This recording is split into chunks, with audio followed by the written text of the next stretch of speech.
সাফিয়া কাঁদছেন, রাসূলের বিবি। চিনেন তো, আপনার নাম শুনছেন তো। খয়বর দুর্গ যখন বিজয় হয় তখন মা সাফিয়াকে বিয়ে করলেন কে? রাহমাতাল লিল। ওই যুদ্ধের ময়দানেই বিয়ে করেছেন। রাসূল দেখলেন মা সাফিয়ার এখানে একটা সবুজ দাগ। বলছে, তোমার কপালে সবুজ দাগ কেন? বলছে, ইয়া রাসূলুল্লাহ, আমি স্বপ্ন দেখেছি পূর্ণিমার চাঁদ আমার কোলে এসেছে। আমি এটা যখন বললাম আমার স্বামীকে 2 বছর আগে আমাকে স্বামী খুব জোরে চটকনা মেরেছে, কারণ পূর্ণিমার চাঁদ আপনি ছাড়া আর কেউ একজনই পূর্ণিমার চাঁদ, তিনার নাম মুহাম্মদ সাল্লাল্লাহু। আমাকে মেরেছে। আমার জামাই অনেক জ্ঞানী ছিল।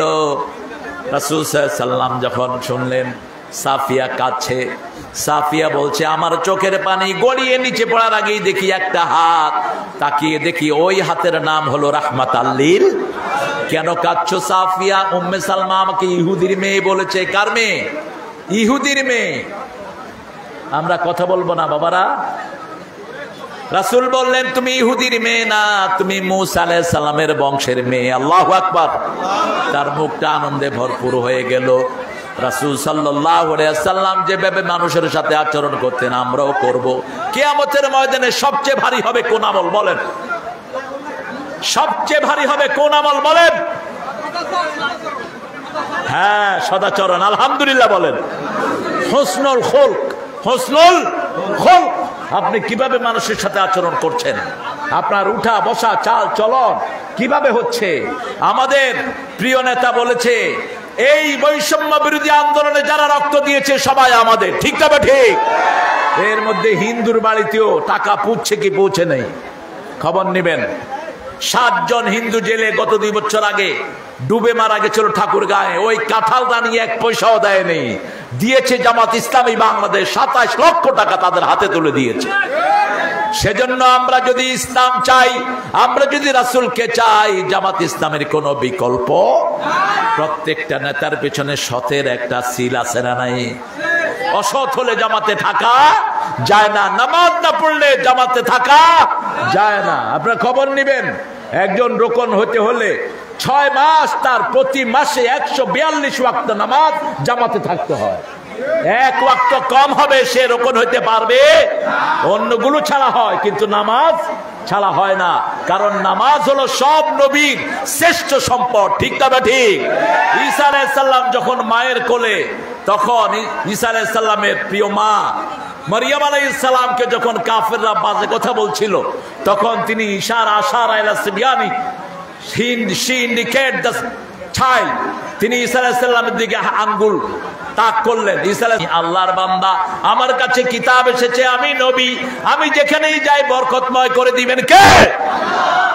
আমাকে আল্লাহ ওসিয়ত করেছেন, নাকের নিঃশ্বাস যতদিন থাকবে নামাজও পড়তে হবে, যাকাতও দিতে হবে। আমরা নামাজকে ভালোবাসবো, রাজি আছি তো?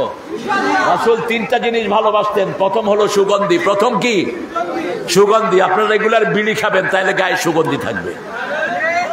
সিরাজগঞ্জে বিড়ি আছে না নাই? কি খাওয়া খায়, মনে হয় নিয়ামত খায়। আছে না এরকম লোক? খাবেন না, এটা নোংরা একটা জিনিস। এটার ভিতরে 1100 রোগ, এটা খাবেন না। সুগন্ধি নাই যেখানে, ইসলাম নাই। রাসূল বলছেন সব সুগন্ধি এসে জান্নাত থেকে, সব দুর্গন্ধ এসেছে জাহান্নাম থেকে। প্রথম রাসূলের প্রিয় জিনিস কি? জোরে বলেন। 2 নম্বর হলো মায়ের জাতি। 2 নম্বর কে?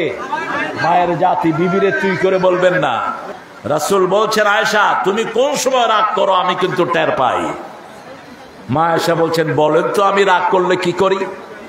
রাসূল সাল্লাল্লাহু আলাইহি ওয়াসাল্লাম বলছেন, আয়েশা তুমি যখন রাগ করো তুমি বলো, ইব্রাহিম আলাইহিস সালামের আল্লাহ আমাদের উপর রহম করুক। আমি তখন বুঝি তুমি আমার উপর রাগ করে আছো। এবার আয়েশা সিদ্দিকা রাদিয়াল্লাহু আনহা হেসে বললেন, আমি খুশি হলে কি বলি? রাসূল সাল্লাল্লাহু আলাইহি ওয়াসাল্লাম বললেন, তুমি খুশি হলে বলো, মুহাম্মাদুর রাসূলুল্লাহ সাল্লাল্লাহু আলাইহি ওয়াসাল্লামের আল্লাহ আমাদের উপর রহম করুক। তখন আমি বুঝি তুমি আমার উপর খুশি আছো। রাসূল একসাথে খেতে বসতেন, আগে প্রথম লোকমাটা কার মুখে দিতেন? কার মুখে? কার মুখে? স্ত্রীর। আর আমরা করি কি? খাওয়ার পরে ও থাকলে খাবে, না থাকলে নাই, বাস। ইচ্ছা মতো খায়া গরুর মতো। বিবির কথা মনেও থাকে না। মা আয়েশার অনেক বর্ণনা। রাসূল সারিদ পছন্দ করতেন, ছোট্ট ছোট্ট গোস্তের টুকরা ঝোলের ভিতরে দিয়ে রুটি চুবিয়ে খেতেন, রাহমাতাল লিল, এটাকে বলা হয় সারিদ। মা আয়েশা বলছেন সারিদ নিয়ে রাসূল বসতেন, বসে প্রথম লোকমাটাই আমার মুখে তুলে দিতেন। আমি যখন আমার এই ময়লা মুখ নিয়ে পানি খেতাম, গ্লাসের মধ্যে যখন আমার মুখের ময়লা লাগতো, ওই জায়গায় মুখ লাগিয়ে পানি খেতেন, রাহমাতাল লিল। আমি হাড্ডি চেটে রাখতাম, সেই হাড্ডি চাটতেন, রাহমাতাল লিল আলামিন।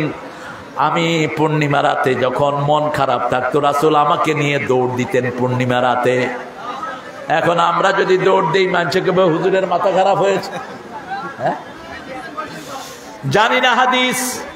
আর আমার রাসূল যা করেছেন আমরাও তা করব, রাজি আছেন না নাই?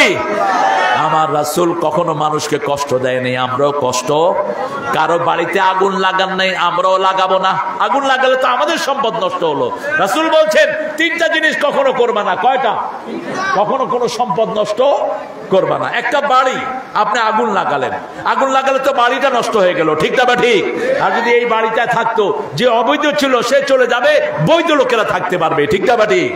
একটা দোকান, একটা ঘর, একটা গাড়ি আপনি নষ্ট করবেন না কখনো। আপনি সময় কখনো নষ্ট করবেন না। আপনি ইবাদত কখনো নষ্ট করবেন না। আপনি যে কোনো সম্পদ আপনি হেফাজত করবেন। আমি চলে যাব না। হ্যাঁ, আলহামদুলিল্লাহ। আমাদের প্রিয় নেতা এখন যাচ্ছেন, মেহমান আসছে, মেহমানকে রিসিভ করার জন্য। আমরা ইনশাল্লাহ আজান পর্যন্ত থাকবো, রাজি আছেন তো? আজান কখন হয়? আচ্ছা, যখন হয় হোক। 13 বছর রাসূল কোথায় ছিলেন বলেন? রাসূলের নবুয়তে জীবন হলো 46 বছর। টোটাল কর্মজীবন কত বছর?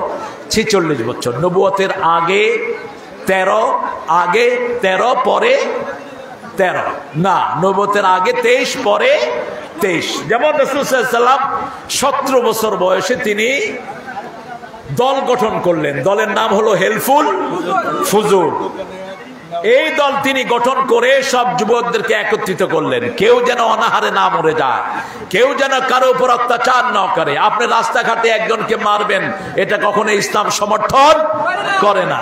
আপনি কারোর মারতে হলে আগে নিয়ম লাগবে। আপনি আন্দাজে কারো উপর হাত তুলতে পারবেন না। রাসূল সাল্লাল্লাহু আলাইহি সাল্লাম নবুয়তের আগে 23 বছর চেষ্টা করলেন মানুষের সুখ আনার জন্য। তিনি জীবনে একটা মিথ্যা কথাও বলেন নাই। তিনি জীবনে কখনো কাউকে গালি দেন নাই। তিনি জীবনে কখনো কাউকে মারেন নাই। কোন মুরব্বির দিকে চোখ গরম করে তাকান নাই। কোন শিশুর গায়ে আঘাত করেন নাই। আমরা এগুলো করব